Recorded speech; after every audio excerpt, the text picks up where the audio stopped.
So surprising, new, actually new, God of War release is closer than we thought, new PlayStation 5 Pro graphics upgrade news, and Ghost of YOTEI release news. Those are the stories we're going to cover today, and if you could hit that like button on the video, thank you to those that do it, and as always, it's very much appreciated. First, yes or no, are you pre-ordering Indiana Jones or not? The game's release date and pre-order information, etc., all that good stuff should be going live today, according to very credible leaker Bill Kuhn.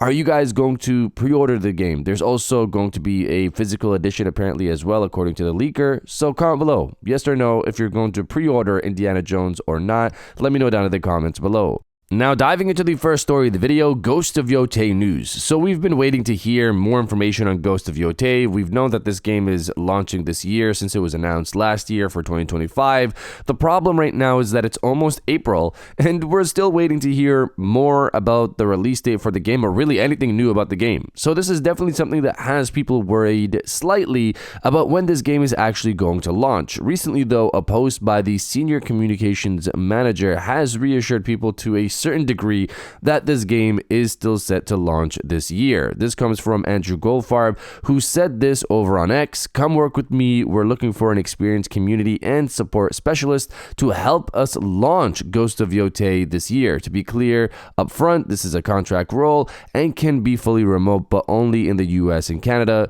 Feel free to DM for questions." So this has given people some confidence that the studio is still locked in to release the game this year. But this had me wondering about how Ghost of Tsushima's release rollout played out. Looking back at Ghost of Tsushima, its release date was announced 3 months before the launch of the game. In March of 2020, we got the release date for June 2020 before it slightly got delayed to July 2020. So considering we have yet to get the release date for Ghost of YOTEI and we're entering April, I'm assuming this game is going to launch later in the year, maybe July again, or August, or September.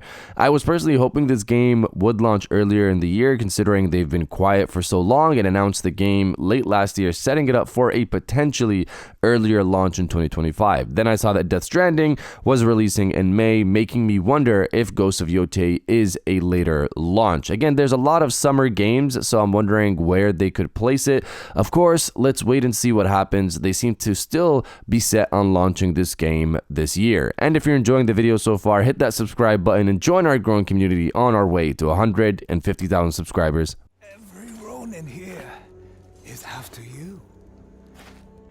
Now, diving into the second story of the video, new PlayStation 5 Pro graphics upgrade news. Reading from Push Square, we're slowly beginning to see PlayStation 5 Pro show its true colors. While the launch slate was strong, some skeptics complained that the $700 system wasn't offering an obvious upgrade. But with Assassin's Creed Shadow, Ubisoft has tapped into the hardware's horsepower and offered a generational upgrade. But the French firm's not done with Sony's supercharged system yet. It's already committed to adding PSSR support in the future, and in an interview with Digital Foundry, it's explained a little more about its thought process. In terms of PSSR, we analyzed PSSR and TAA at the time of shipping Shadows and found better results with our TAA solution, the studio explained. However, PSSR is a new upscaler, and after an in-depth collaboration with Sony over the past few months, many issues have been addressed, mostly around moving vegetation and water, problems that other titles have faced. We're now confident that the image quality with PSSR will always be better than with TAA. The developers have also added that people should stay tuned in regards to PSSR being added to AC Shadows, so I assume a maybe near future patch will bring PSSR in. Again, as I've said, AC Shadows, based on the comparisons on the performance mode, looks like a ridiculous jump over the base PlayStation 5. If PSSR manages to bring the image quality higher, of course, I'm here for that as well. Let's hope this is sometime soon that we get this patch so I can experience it while I'm playing the game. But you guys let me know if you're playing AC Shadows right now or not. Let me know down in the comments below.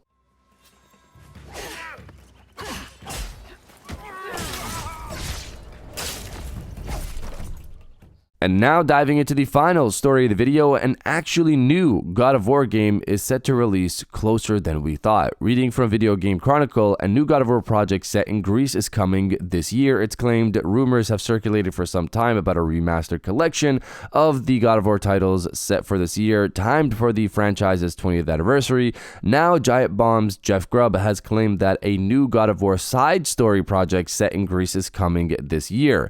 The first several entries in the series were set in Greece and focused on Greek mythology before moving over to Norse mythology with 2018's God of War reboot. While God of War director Cory Barlog has previously said that he never planned for a second God of War trilogy based on the 2018 game, the conclusion to God of War Ragnarok left the story open for more titles. Everyone keeps asking about this, so I've tried to find out more. Grubb wrote on Blue Sky, "There's still a Greek God of War thing coming out this year, but it's not a remastered collection. It's a new side story project." Grubb then added, "I was never told about a remastered collection, but I asked a source about the rumors that I saw were focused on a collection, and they told me that nothing God of War would happen at the State of Play, but something could show up at the anniversary." So I wanted to add that this isn't only from Jeff Grubb. This was also mentioned by Tom Henderson of Insider Gaming previously, where he said on their podcast that there is potentially a new God of War set in Greece focused on Kratos' relationship with Zeus. This didn't make sense to me at the time, since that story has already been told. We have 6 God of War games in Greece. We don't need to go back and tell a new story unless it's a remake. But now I'm wondering, maybe this is Kratos going back in time to reflect on what happened in Greece, similar to God of War Valhalla, but this will be a Miles Morales sized game. I'm not sure how he'll go back, but considering we heard it'll be focused on young Kratos, I assume maybe he'll somehow go back into his old body. This is just a theory, obviously, of how they can go back and not really impact the Greek saga, but give people who haven't played those games a bit of the overall story in a new way. Some people might not want to go through 6 games. You should, though. If you're a fan of God of War, you should definitely go through those games. Maybe this will be a nice entry to give that overall story arc, reflecting on what happened with Zeus and how everything turned out, but in a new, different way of telling that story. But you guys let me know if you'd buy a new God of War set in Greece or not. Let me know down in the comments below. And if you guys did enjoy this video, please hit that like button. As it always helps, and subscribe if you're new. I got new videos every Monday, Wednesday, and Friday. And now I'll check you guys out on the next one. And welcome back to the after show. This is the part of the video where we have a little fun down in the comments below. If you're old, welcome back. If you're new, welcome. For today's thing, what I want you guys to do is to body, obliterate, destroy, and overall harass the comment section with the return of young Kratos. I'm not sure how they're going to do it, how they're going to tell the story, or if it's a different story or a fresh take on the previous story, whatever it is. I'm really curious to see how they're going to do it. I hope it's not some new entry trying to force a story into the original canon. Don't do that unless it's done well. I'm not really sure how you do that well, but if it's a story reflecting on what happened in Greece, similar to what they did with Valhalla, but in a normal game structure with the size of Miles Morales, I'm interested in that. I'm curious to see how they decide to go about that. If you're interested in a new God of War game set in Greece, destroy the comment section with the return of young Kratos, and I'll definitely heart those comments like I always do, because I appreciate everybody who stays to the end of my videos. And now I'll check you guys out on the next one.